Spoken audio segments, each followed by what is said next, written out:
These 5 horror stories will keep you up at night. I finally set up a camera to see why I keep waking at 3:17 a.m. Last night I watched the footage. At 3:16 I sat up in bed. At 3:17 I smiled at the corner of the room. At 3:18 something smiled back. I don't remember any of it. But tonight the camera is already recording. And I'm not alone. This true story will make you check your locks tonight. In 2019, a man kept hearing footsteps in his hallway at night. Nothing was ever missing. No doors were open. Police searched his apartment and found nothing. Weeks later, maintenance discovered a crawl space above his ceiling. There were food wrappers up there and a blanket. Someone had been living above him, listening, waiting. I work the night shift at a gas station. Every night at 2:03 a.m., the same man comes in, buys a beer, says nothing, leaves.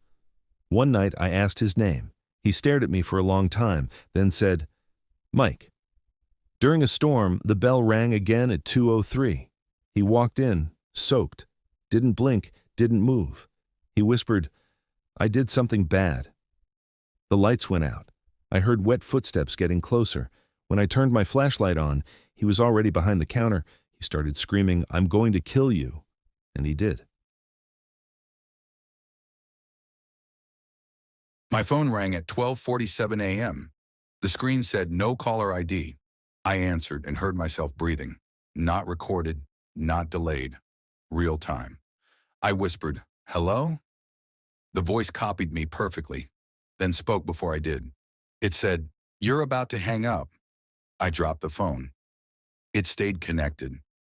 I can still hear breathing from the floor. One night, a girl was home alone for the weekend. Her parents weren't due back until Monday. Late Friday night, someone knocked on the door. She asked, "Who's there?" It wasn't until moments later a man answered, "I'm a friend of your dad's. He's in the hospital. Open the door." She didn't open it. Instead, she called her father. He answered immediately. He was completely fine. The knocking stopped. Her dad called the police, but by the time they arrived, the girl was nowhere to be seen.